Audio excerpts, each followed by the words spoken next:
बघा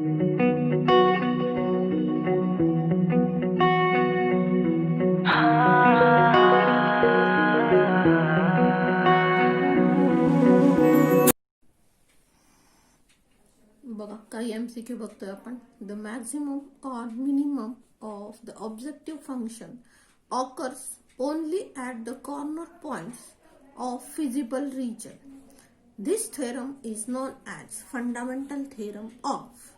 तुमचे ऑप्शन्स आहेत अल्जेब्रा, अरिथमॅटिक, कॅल्क्युलस आणि एक्स्ट्रीम पॉइंट्स. आता हा एक थेरम आहे. स्टेटमेंट काय बघा, the maximum or minimum of the objective function occurs only at the corner points of feasible region. हा कुठला थेरम आहे तुमचा? Fundamental theorem of extreme points. त्यामुळे तुमचा ऑप्शन आहे D, extreme points. Which of the following statement is correct? यातला कुठला statement correct आहे बघायचे आपल्याला. पहिलं आहे LPP admits a unique solution. LPP admits a unique solution. Unique solution म्हणजे एकच सोल्युशन असतं. Every LPP admits an optimal solution. तिसरं आहे if a LPP admits two optimal solution, then it has infinite number of optimal solutions. आणि चौथा आहे LPP admits two optimal solution. मग आता यातला तुमचा ऑप्शन कुठला बरोबर आहे बघा, तर C, if LPP admits two optimal solution then it has infinite number of solution. आता हे आन्सर कसं आलं ते बघा. तर आपण LPPच्या कॉर्नर पॉइंटला मॅक्झिमम किंवा मिनिमम काढतो ना, म्हणजे आपण अशी डायग्राम काढली तर या डायग्रामला या 3 पॉइंटला सपोज आपण मिनिममची व्हॅल्यू जर काढणार असेल तर या पॉइंटला आणि या पॉइंटला, या 2 पॉइंटला जर तुमच्या झेडची व्हॅल्यू सेम आली, सपोज हा ए पॉइंट आहे आणि हा पी पॉइंट आहे, मग झेडची व्हॅल्यू आली सपोज 30 कुठल्या पॉइंटला, तर ॲट ए आणि ॲट पी या दोन्ही पॉइंटला तुमच्या झेडची व्हॅल्यू 30 आली, तर झालं काय, LPP admits two optimal solution असं होणार. पण त्याच वेळेस काय होणार, जर हे 2 पॉइंट एक एज तयार करत असतील, आपल्या फिजिबल रिजनची एक एज, एक कडा तयार करत असतील, तर या PA या लाईन सेगमेंटवर जे सगळे पॉइंट्स आहेत त्या सगळ्या पॉइंटला झेडची किंमत काय होणार आहे, तर 30 होणार आहे. या PA या लाईन सेगमेंटवरच्या सगळ्या पॉइंटला झेडची किंमत 30 होणार. म्हणजेच होतं काय त्यावेळेस, then it has infinite number of optimal solution. म्हणजे आपल्या या प्रत्येक XYच्या किमतीला, या लाईन सेगमेंटवरच्या प्रत्येक XYच्या किमतीला झेड किती असेल, तर 30 असेल.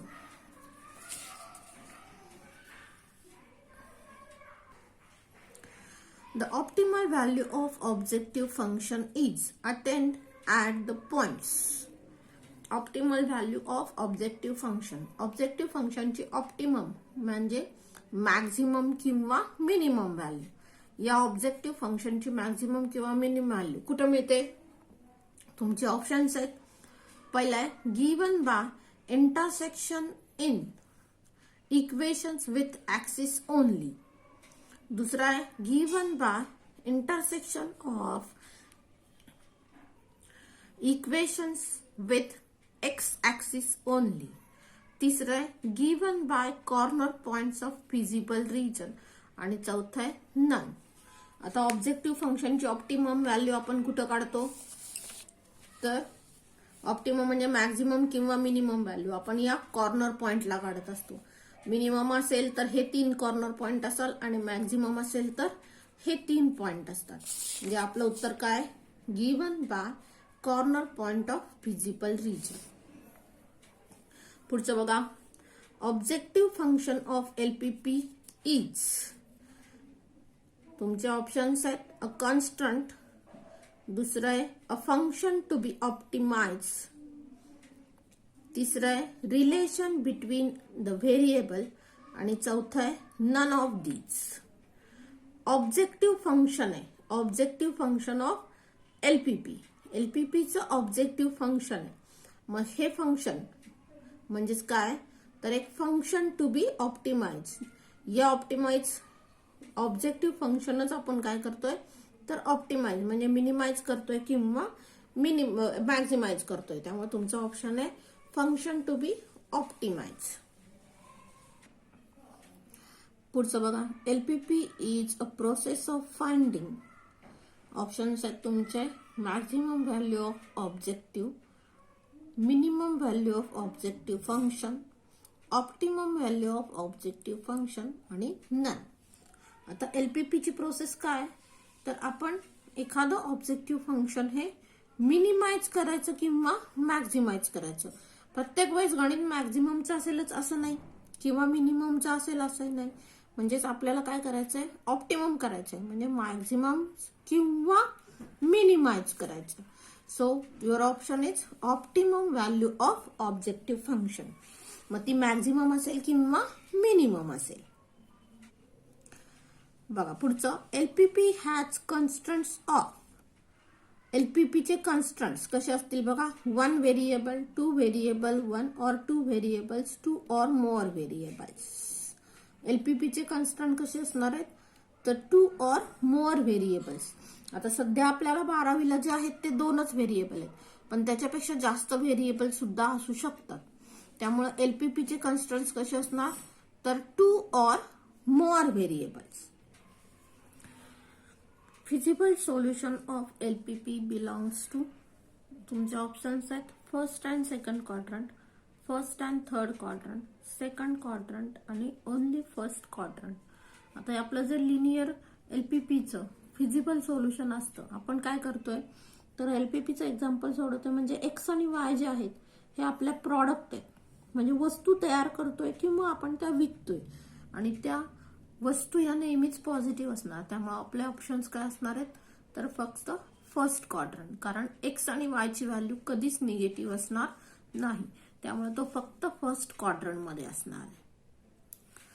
बघा, region represented by the inequalities x is greater than equal to 0, y is greater than equal to 0 is काय असणार, तर first quadrant, second quadrant, third quadrant, fourth quadrant. X is greater than equal to 0 आणि y is greater than equal to 0. कसं असेल बघा, हा आपला x axis आणि वाय ऍक्सिस असेल. हा एक्स ऍक्सिस आहे, हा वाय ऍक्सिस आहे आणि हा ओरिजिन आहे.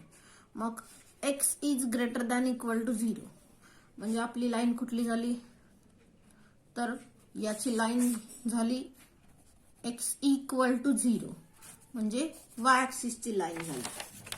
ही लाईन झाली आपली, ही लाईन झाली. आणि याचा ग्रेटर दॅनचा रिजन म्हणजे एकतर हा किंवा हा असेल. या दोन्ही क्वाड्रंट मध्ये काय असतं, तर एक्स ची व्हॅल्यू पॉझिटिव्ह असते. तर y is greater than equal to 0. आता इक्वल टू ची लाईन कुठली आली, ही आली x axis.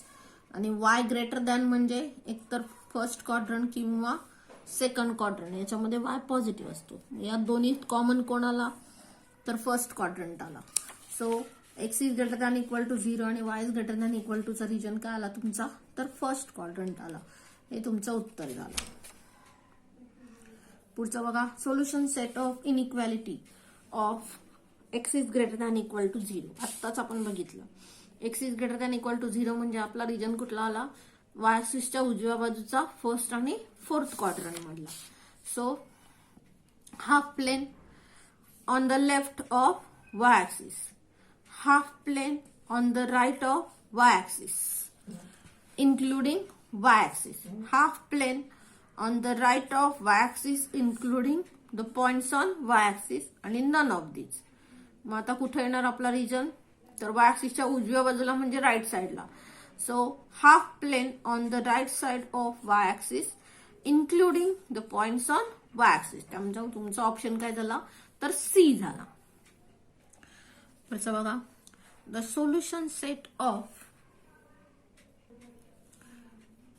the solution set of in equation 2 2x plus y greater than 5 is options आहेत. पहिलं half plane that contains the region. दुसरं आहे open half plane not containing the origin. Whole XY plane except the points lying on the line 2x plus y equal to 5 आणि none of these. आता solution set काढायचा याचा. ही असली example आपण बघितलेली आहेत की याचा सोल्युशन सेट काढायचा. मग याच्यासाठी आता आपल्याला काय करायला लागेल तर पहिले याचं इक्वेशन काढायला लागेल. मग बघा याचं इक्वेशन काय येणार आहे तर 2x plus y equal to 5. मग या स्ट्रेट लाईन वरचे पॉइंट्स कुठले असतील तर x ची किंमत a ठेवली, x ची किंमत 0 ठेवली तर y किती आला 5 आला. आणि y ची किंमत 0 ठेवली तर x किती आला तर 5/2. 5/2 म्हणजेच काय झालं 2.5 झालं. मग हे दोन पॉइंट जे आहेत हे दोन पॉइंट आपण जर काढले तर काय होणार बघा. इथं 1 2 3 1 2 3 0 5 आहे म्हणजे इथं 4 आणि 5 इथं आला a आणि हा 2.5 इथं आला. मग हे जर जोडले आपण तर ही आपली लाईन तयार झाली आहे 2x plus y equal to 5. आता ही लाईन काय करते तर या प्लेनचे दोन पार्ट करते. एक आहे ओरिजिन साइड, दुसरा आहे नॉन ओरिजिन साइड. मग जनरली काय होतं तर आपण काय करतो या ओरिजिनचे कोऑर्डिनेट जे 0 0 आहेत ते तुमच्या इन इक्वेशन मध्ये ठेवायचे. तुमचं इन इक्वेशन काय आहे 2x plus y greater than 5 आहे. मग याच्यामध्ये ओरिजिनचे कोऑर्डिनेट ठेवले तर काय होईल बघा 2 × 0 + 0 ग्रेटर दॅन 5. म्हणजे हे टोटली 0 ग्रेटर दॅन 5. ट्रू आहे का हे नाहीये, फॉल्स आहे. 0 0 5 पेक्षा मोठा नाहीये म्हणजे हे फॉल्स आहे. आणि हे जर फॉल्स असेल तर काय असतं नॉन ओरिजिन साइड रिजन असतो. म्हणजे कुठला झाला तर इकडचं झाला. त्यामुळे तुमचं हे काय झालं उत्तर open half plane not containing origin. ओरिजिनच्या वरचा रिजन किंवा जनरली आपल्याला माहिती आहे ग्रेटर दॅनचा रिजन हा वरचा असतो इकडचा आणि लेस दॅनचा असा असतो जर तुमचे पॉइंट्स हे पॉझिटिव्ह असतील दोन्ही तर.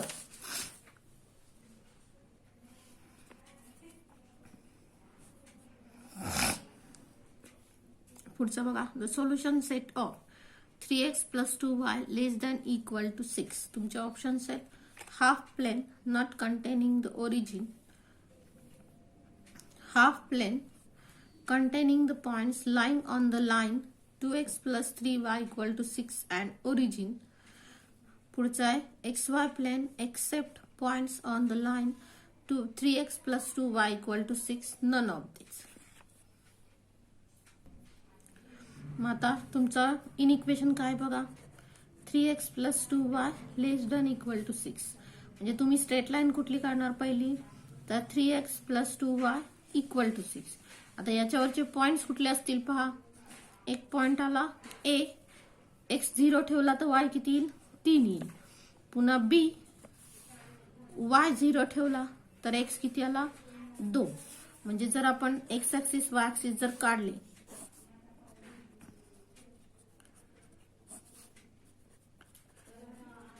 तर पहिला आला हा a 0 3, दुसरा आला 2 0 म्हणजे इथं. म्हणजे ही आपण स्ट्रेट लाईन काढली. आता लेस दॅनचं रिजन आहे. लेस दॅनचं रिजन आपल्याला माहिती आहे या लाईनच्या खालचा येतो हा. किंवा तुम्हाला चेक करायचं असेल तर 3x plus 2y less than 6. x ची किंमत आणि y ची किंमत 0 ठेवली तर 0 इज लेस दॅन 6. हे काय झालं ट्रू झालं. आणि हे ट्रू असेल तर ओरिजिन साइड रिजन असतो बरोबर ना. हा ओरिजिन साइड रिजन असतो. म्हणजे बघा half plane containing the points lying on the line 2x plus 3y equal to 6 and the origin. म्हणजे या लाईन वरचे पॉइंट आणि लाईनच्या ओरिजिन साइडचे पॉइंट्स. हाफ प्लेन कुठलं तर ओरिजिन साइडचं प्लेन, म्हणजे तुमचा ऑप्शन आहे बी. बघा आता ही काही एक्झाम्पल्स आहेत. The maximum value of objective function Z equal to x plus y subject to the constants x plus 2y less than equal to 8, 3x plus 2y less than equal to 12, x is greater than equal to 0, y is greater than equal to 0. म्हणजे हे अख्खं गणित आपल्याला सोडवायचं आहे आणि तुमचे options आहेत 10, 20, 5 आणि 15. आता हे ऑब्जेक्टिव्ह फंक्शन काय करायचं आहे, मॅक्झिमम करायचं आहे आणि हे तुमचे दिलेले कन्स्टंट्स आहेत. मग हे दिलेले कन्स्टंट्स आधी आपल्याला सोडवले पाहिजेत.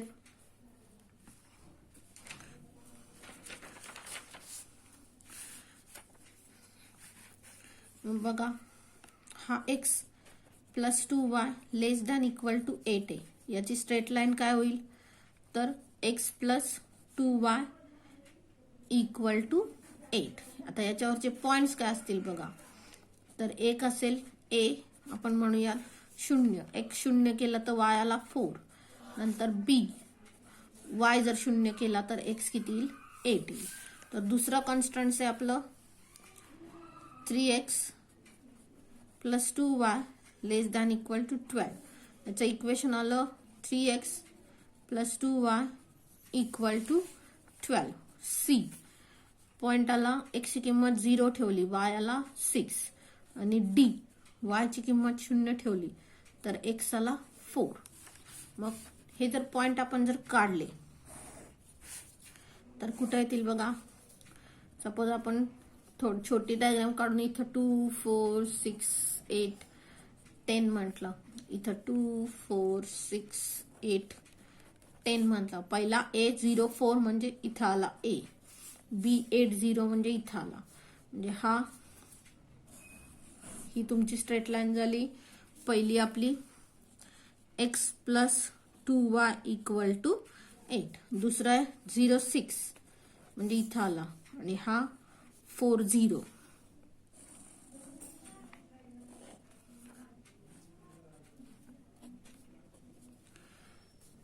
म्हणजे इथं आलं 3x plus 2y equal to 12. हा त्याचा पॉइंट ऑफ इंटरसेक्शन झाला.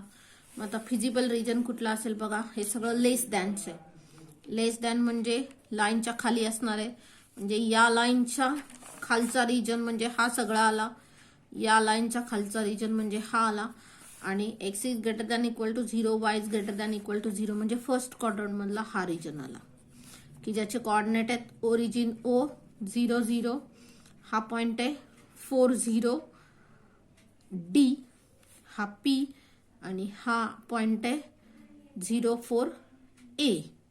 मग बघा तुमच्या फिजिबल रिजनचे व्हर्टायसेस काय आले. तुमचा फिजिबल रिजन हा काय आलाय तर O D P A O की ज्याच्यामध्ये ओरिजिनचे कोऑर्डिनेट आहेत 0, 0, D काय 4, 0, पुन्हा A काय आहे 0, 4 आणि P आपल्याला काढायचा आहे. बरोबर, P काढायचा म्हणजे ही दोन सायमल्टेनियस इक्वेशन सोडवली पाहिजेत. x plus 2y equal to 8 आणि 3x plus 2y equal to 12. दोघांची वजाबाकी केली तर इथं मायनस आलं, इथं मायनस आलं, इथं मायनस आलं. मायनस 2x इक्वल टू किती येईल -4 म्हणजे x इक्वल टू आला 2. आता ही व्हॅल्यू याच्यात जर ठेवली, put in x plus 2y equal to 8 तर इथं 2 प्लस 2y इक्वल टू 8 म्हणजे 2y इक्वल टू 6 म्हणजे y इक्वल टू 3 झालं. म्हणजे p चे कोऑर्डिनेट काय झाले 2 आणि 3 झाले. हा p झाला 2 आणि 3. मग या चारही पॉइंटला आता z काढायचा. सो ऍट ओरिजिन 0, 0 z किती आहे बघा x plus y. So x plus y ओरिजिनचे कोऑर्डिनेट ठेवले, याची व्हॅल्यू किती होईल 0 प्लस 0 म्हणजे 0 झाली. पुन्हा ऍट D4, 0 z किती होईल बघा 4 प्लस 0 म्हणजे 4 झालं. ऍट A0, 4 झेड किती झाला तर तुमचा 0 + 4 म्हणजे 4 झाला. आणि ॲट P23 झेड किती होईल 2 + 3 म्हणजे 5 झाला. मग आता मॅक्झिमम कोण आहे बघा 0, 4, 4 आणि 5. मॅक्झिमम आहे 5. म्हणजे तुमचं उत्तर काय झालं तर 5. ऑप्शन्स आहेत 10, 25 आणि 15 ना. म्हणजे हे उत्तर आहे तुमचं 5. म्हणजे तुमची मॅक्झिमम व्हॅल्यू काय झाली फंक्शनची तर 5 झाली. So maximum value of objective function z = x + y subject to constants x + 2y ≤ 8, 3x + 2y ≤ 12, x is greater than equal to 0, y is greater than equal to 0. या एक्झाम्पलचं तुमचं उत्तर काय आलं तर 5 आलं. जेवढं तुम्हाला कमीत कमी कॅल्क्युलेशन करता येईल तेवढी कमीत कमी कॅल्क्युलेशन याच्यात करायची. सगळा फापट पसारा जसं आपण पुस्तकातले एक्झाम्पल सोडवताना करतो तसं नाही करायचं. पुढचं बघा मिनिमम व्हॅल्यू ऑफ सी म्हणजे आपला झेड आहे. 6x + 7y subject to 2x + 3y greater than equal to 12, 2x + y greater than equal to 8, x is greater than equal to 0, y is greater than equal to 0. आणि तुमचे options आहेत 31, 32, 26 आणि 38. आता हे सगळे एक्झाम्पल आता सारखं सोडवायचंय फक्त मिनिमम व्हॅल्यूला सोडवायचं.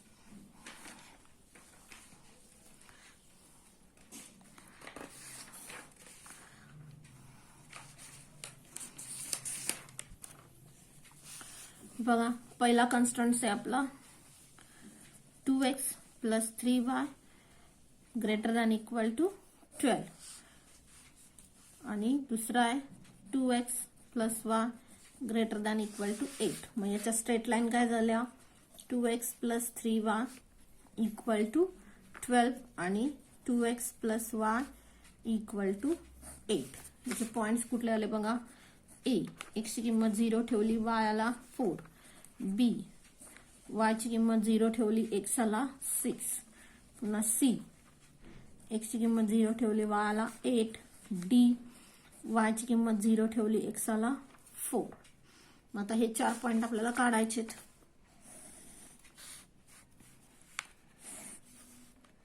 2, 4, 6, 8.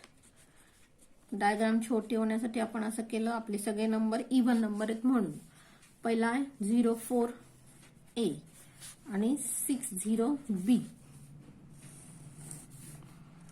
ही तुमची स्ट्रेट लाईन झाली. 2x + 3y = 12. दुसरं आलं तुमचं 0, 8 म्हणजे इथं आला c आणि 0, 4 इथं आला d. ही तुमची दुसरी स्ट्रेट लाईन झाली. 2x + y = 8. आता तुमचा रिजन कुठला आहे तर ग्रेटर दॅनचा रिजन आहे हा सगळा. ग्रेटर दॅनचा रिजन म्हणजे हे इकडचा रिजन झाला दोन्ही लाईनच्या वरचा आणि x is greater than equal to 0, y is greater than equal to 0 म्हणजे फर्स्ट क्वाड्रंट. मग आता तुमचे व्हर्टायसेस कुठले आले बघा हा एक आला, हा एक आला आणि हा एक आला. आता तुम्हाला कडचे कुठले कुठले माहिती आहेत तर b माहिती आहे 6, 0, पुन्हा c माहिती आहे 0, 8 आणि हा आपण म्हणूयात p आहे आणि हा p आपल्याला माहित नाहीये. मग तो कुणाचा पॉइंट ऑफ इंटरसेक्शन आहे तर या दोन लाईनचा पॉइंट ऑफ इंटरसेक्शन आहे. मग ह्या दोन लाईन सोडवायच्या. कुठल्या दोन लाईन आहेत बघा तर 2x + 3y = 12 आणि 2x + y = 8. सबट्रॅक्शन केलं तर काय येईल 2y = 4 म्हणजे y = 2 आला. ही व्हॅल्यू कुठे ठेवा याच्यात किंवा याच्यात. So put in 2x + y = 8. तर 2x + 2 = 8 झालं म्हणजे 2x = 6 झालं म्हणजे x = 3 झालं. म्हणजे तुमचा पॉइंट काय आला x ची किंमत 3 आहे आणि y ची किंमत 2. हा तुमचा पॉइंट झाला 3, 2. मग या तिन्ही पॉइंटला आता z काढायचा.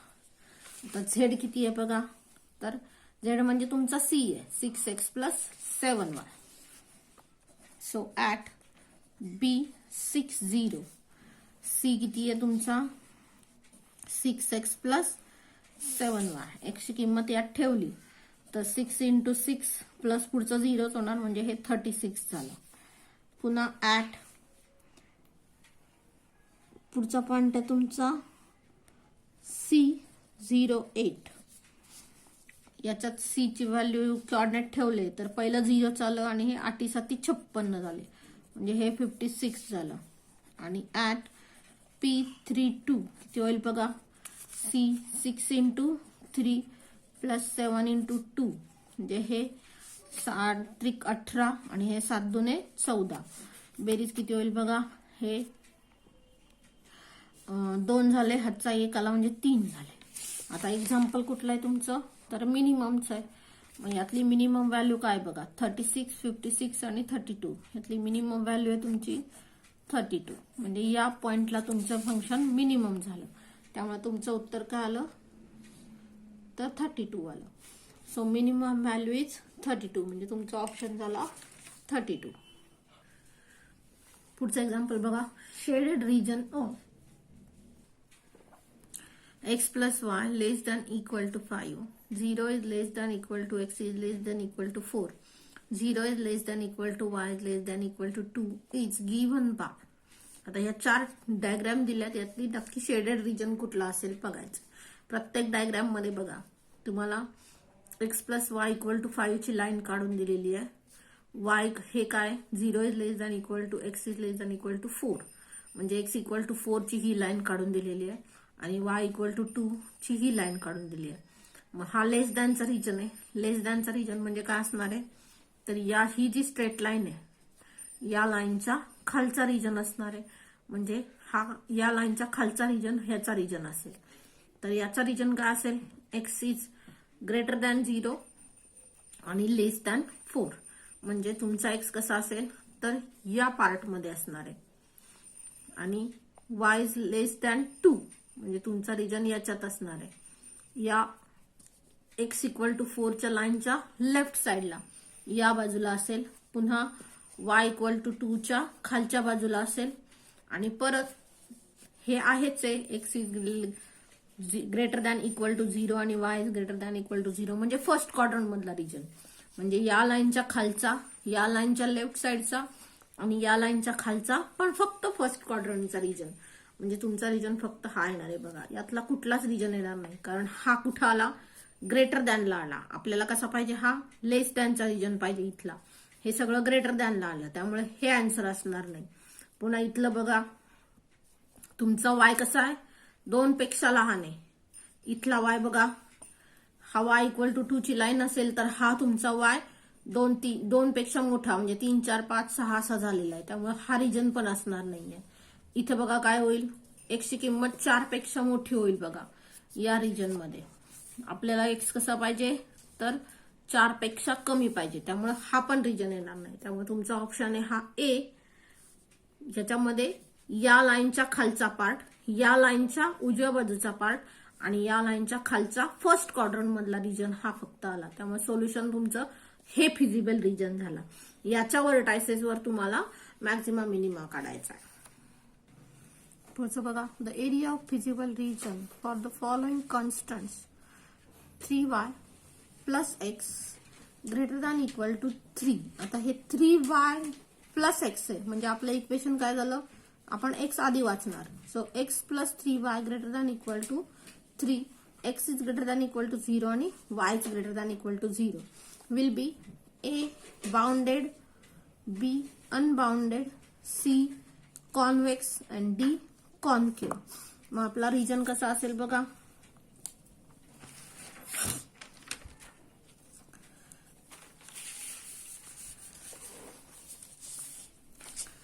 हे तुमचं इक्वेशन आहे, x + 3y = 3, बरोबर. मग याची जी लाईन असेल, फॉर एक्झाम्पल ही ती लाईन आहे, ग्रेटर दॅनचा रिजन आहे, म्हणजे इकडचा असणार आहे, फर्स्ट क्वाड्रंट मधला हा रिजन असेल आपला सोल्युशन. म्हणजेच रिजन ग्रेटर दॅनचा आहे म्हटल्यावर हा रिजन कसा झाला, तर अनबाउंडेड झाला. जर लेस दॅन असतं, हे लेस दॅन असतं तर हा रिजन बाउंडेड आला असता, पण हा रिजन आता कुठला झाला, तर आपला अनबाउंडेड रिजन झाला. त्यामुळे तुमचा ऑप्शन काय झाला, तर बी अनबाउंडेड.